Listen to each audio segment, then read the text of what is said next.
The following programme contains graphic content which some listeners may find disturbing. Listener discretion advised.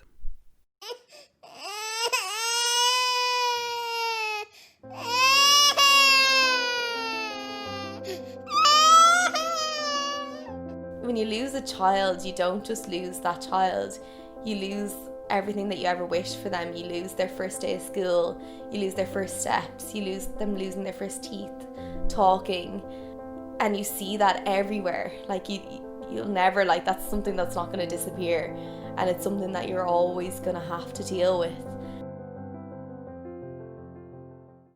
I met a specialist who deals with spina bifida, and so there's 3 types of spina bifida. I can't pronounce the names, I'm not even going to try, but like it's kind of like mild, medium and severe. The mild and medium would mean that they'd either need like a walker or they'd be in a wheelchair, but they definitely need surgery for any spina bifida. But April, my daughter, had the most severe. The neurologist was he was probably the doctor that will stick in my head forever, because he actually like laid it out to me, and he was like, okay, there's not just spina bifida here. So if you think about it, she's got a large lesion in her back, but she's also got like a creak on her neck. So even if she was bedbound, she would have like her head down all the time. And he was also like, she has hydrocephalus, so fluid either side of her brain. He's the doctor that operates on all the babies in Ireland with spina bifida. And I was like, so what could we do? Like, what sort of operations are we looking at? And he was like, well, to be honest, I can't fix this. There's spina bifida is like a bubble of fluid. So normally they just remove the fluid, and like the baby's left with kind of like a patch on their back. But he was like, her bones have actually grown up around the fluid, so I'd have to remove half of her spine. He was like, she'd have no movement from her neck down. She'd have to have a colostomy bag for her whole life. And he was like, also, she'd have to have a stunt either side of her brain forever. And he was like, also, if I did remove half of her spine, it's leaving like a massive big lesion in her back that she'd more likely gain sepsis and probably die within a few days, weeks even. So at that stage I like broke down. I was like, I'm 24, this is an unplanned pregnancy, I can't, like, how could I take this on? How could I bring her in the world and she'll never even get to like go to the zoo or play with friends? And like that, at that stage I broke down and cried, and I was like, what can I do? Like, what are my options? And I was like, April 2018, this was all happening, so the referendum was going to be in June. So the doctors were literally tiptoeing around what they could say, what they could do. Like, it was so limited. Like, they didn't want to say anything to me that would like hurt their reputation or anything. But that one doctor, the neurologist, actually looked me in the eye, and he was like, it's not going to be a life for her.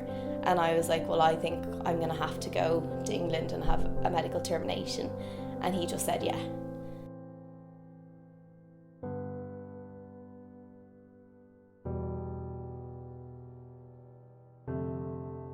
So he was the only doctor that actually gave me some sort of answer or some sort of recommendation. At the end of the day, it was always going to be my decision, but like, just for someone who knows what he was talking about to just give me like even like a nod to be like, this is what you can do.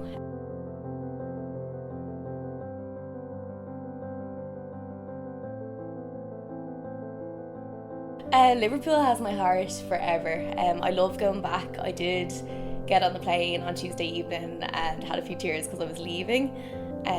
But my April is in Liverpool, so the options were quite limited. That was one thing that kind of frustrated me about having to leave Ireland and go there. I didn't mind about that, but it was leaving my daughter in Liverpool and then coming back to Ireland without her, which was really hard. I could have brought her home, but I would have had to bring her home in the boot of my car, and then trying to get like a funeral director to take on her body and look after her is extremely hard in Ireland. So we went for an option of a communal cremation. So I liked that idea because she was cremated with like loads of different babies that had died that month. And then there's this beautiful baby garden in Liverpool that is just for all the babies, and that's where her ashes were scattered. So the nurses from Liverpool Women's actually go to the cremation with their priest, Father Peter, who actually blessed April the morning she was born. And the ashes are scattered, and it's so nice. It's a beautiful place. So I went to visit there. I've actually been twice now to Liverpool, but this time I brought my mum and dad because they were dying to see everything and where she was. And we went to a beautiful mass on the 14th in this big hall, and the priest was actually there that blessed her, and all the nurses were there, and it was just a beautiful service. So I love going to Liverpool. It's somewhere that I wouldn't find hard. I didn't think I'd ever want to revisit it. I just wanted to leave it there.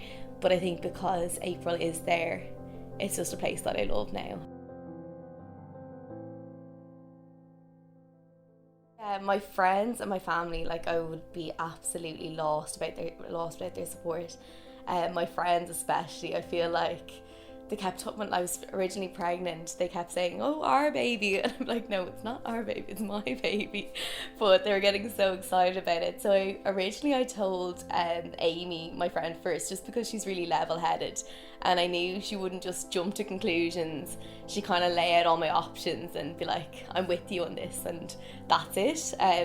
So I told her first. And then a few weeks later, we invited everyone over to Amy's house, and I was like, I'm going to tell everybody. And Kate, my friend, is quite clumsy, and I actually handed her a scan photo in an envelope, and I was like, "Kate, will you open this?" And she was like, no, she thought it was like a trick. I don't know what she thought it was going to be, but we were eating like chips and hummus, and they were on the table, and Kate like flung it and threw it into the hummus, and I just like blurted out, I was like, "Kate, you just threw my baby in hummus." And she was like, "What?" And I was like, "Yeah." So that's how the girls found out I was pregnant, because Kate threw the baby in hummus.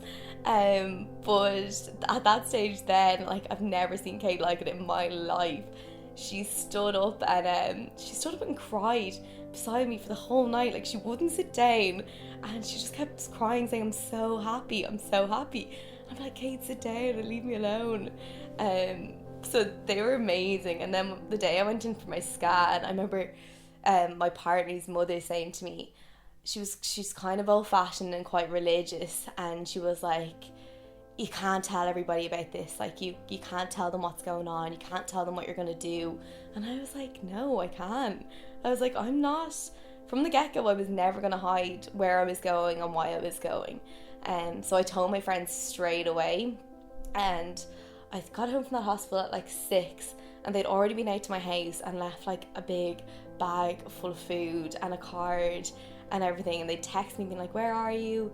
Can we call out?" And like within like 10 minutes they were all in my house. They were all crying because they knew it was pretty bad. I don't think they knew how bad it was, and I don't think they understood. Like, I wasn't crying. I didn't cry much at all throughout it. I think I was just numb.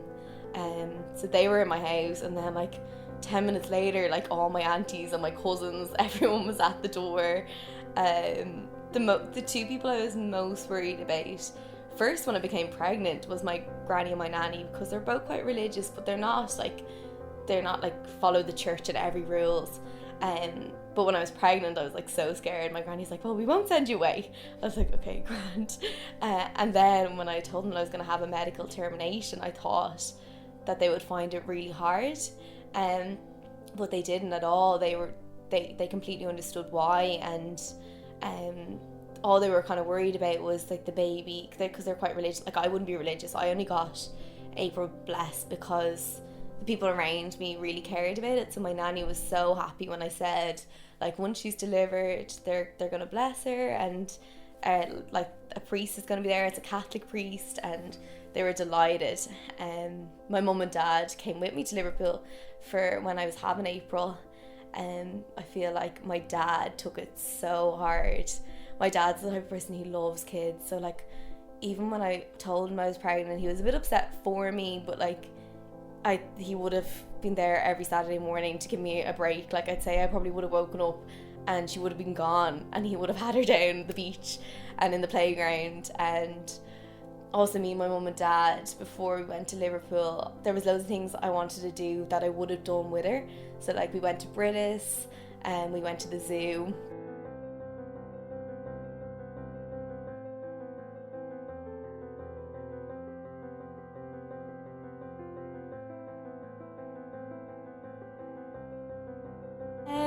I don't know, like I'm not with the partner now.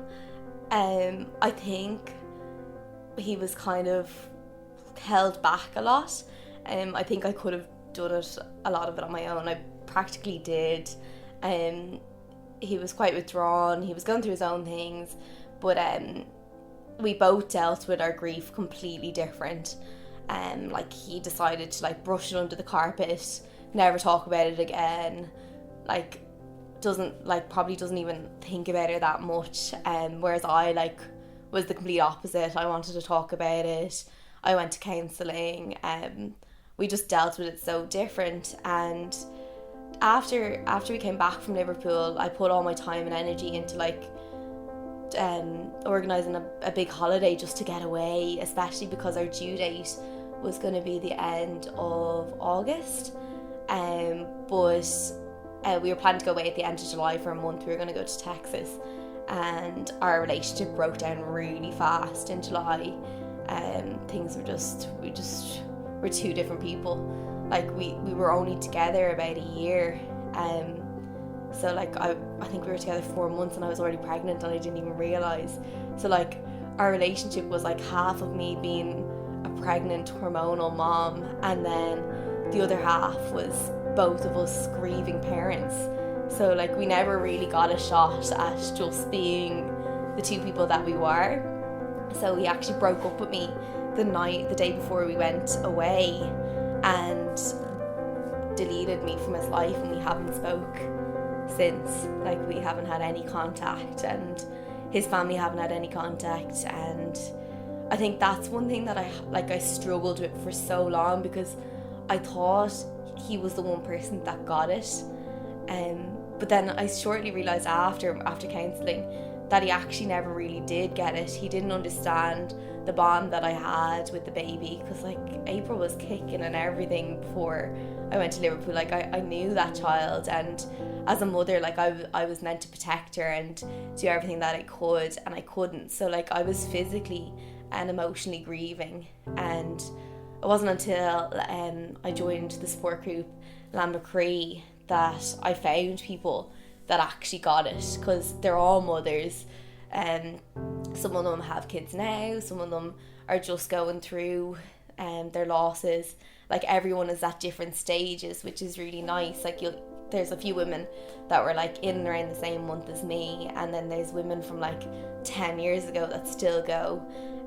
So it's amazing. Like we meet every 2 months, and they're the kind of people that I can go to now and be like, hey, I'm feeling a bit shit today. How are you? Can we meet for coffee? And it's amazing. But no, like none of what happened was ever planned, and I wish that it never turned out this way. But like I'll always like have a want for April, and I'll always wish that things are differently. But at the same time, there's nothing that can change it now.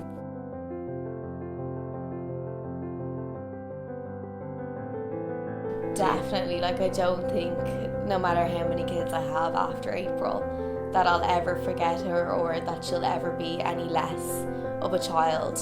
I think in some ways she'll always probably be the most special child that I'll have. Like I know like I'll love every single children that I have if I have more kids, but I think she's just going to be the one that will always be there in my heart. And like I have a picture of her on my dresser, and I will tell my kids about her. I probably won't tell them until they're a little bit older and they can understand what went on properly. But I would, like, even when I have kids in the future, I will always say that I have April, and I have exactly like your dad did, which I think is something that has to be done. I think nowadays you don't have to just pretend that these things didn't happen. Like I remember hearing stories of people who had to like sneak into graveyards to bury their babies, because it was such a taboo that like no one would even bless them or bury them. And like no one asks to have a baby that doesn't survive, or a baby with a fatal abnormality, or any of that. So like, now that it's actually moving forward and that Ireland are starting to recognise baby loss, even for the little things that they did the other night on the 15th, which is the day for baby loss awareness and the wave of light. Like, even some buildings in Dublin lit up pink and blue, and like, that never would have happened this time last year. So even in a year that we can get this far, it's great to know that it's just going to keep moving forward.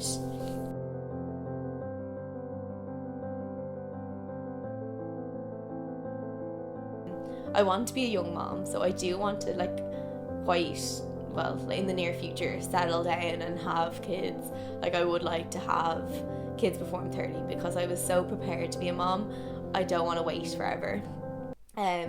So a few months ago, I booked a one-way ticket to Australia, and I'm moving to Australia in January, and I'm going to go travel Asia and stuff for a while, which is something that's really scary and daunting, because for the last year and a half, I've had such a like close-knit circle of my friends and family who have been there at like any call, or like have just been watching over me, and I found I've come quite like in a shell now, and that it is kind of hard to break out of that shell, and I'm terrified, which I never would have been scared before, but I also have to do it. And I know when I get there, I'll be fine, and like, my family's only a phone call away. I'm sure my friends will hopefully come visit, like, but yeah, it's something that I'm probably the most terrified I've ever been since everything that's happened about doing something, but also I'm really excited now to do it. Home is amazing. So the girls gave that to me the night before we went to Liverpool. They came over, we got an Indian, and we chilled out for a few hours, and they gave me that poem. Thankfully I didn't read it until they left, because I bawled my eyes out. It was so amazing, and like, it sits on my sits in my sitting room. Actually, my parents love it as well. Like, so many people have seen it, and it's something that I didn't share for a while.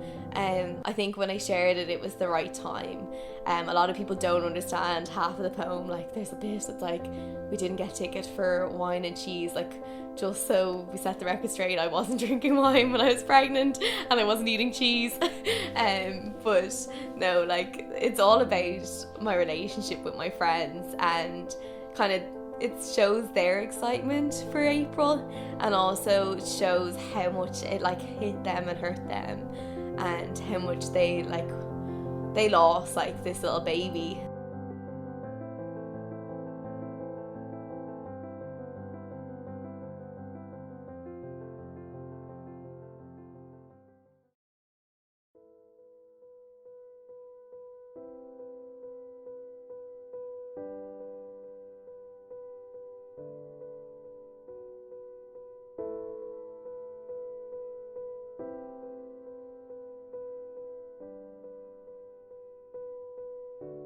On the 27th of January, I got a text from your mom.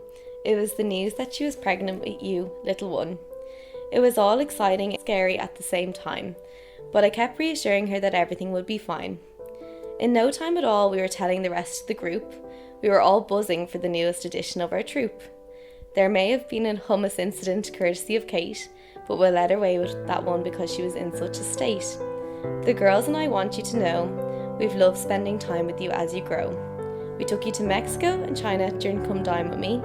You've been to bottomless Prosecco brunch and played endless games of Monopoly. You've been to Nolita and Dicey's and Hang Dai for Chinese. Unfortunately, we missed out on the tickets charts, wine and cheese. We were all so excited to see you in a while, but instead, we're left heartbroken and feeling fragile. Nobody wants to see you hurt and in any pain, and to let that happen would be completely insane. Your mum and dad are the bravest people we've ever met, and we'll do our best to help them through the upset. I know at the moment we're all very sad, but we'll try and focus on the fun times we've had. From Canada to Australia, you are loved to no end.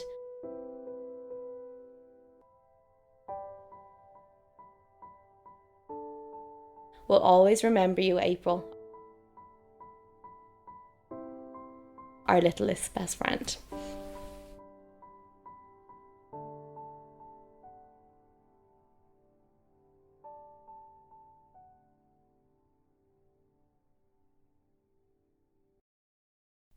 If you've been affected by any issues raised by this programme, free phone the Samaritans on 116 123.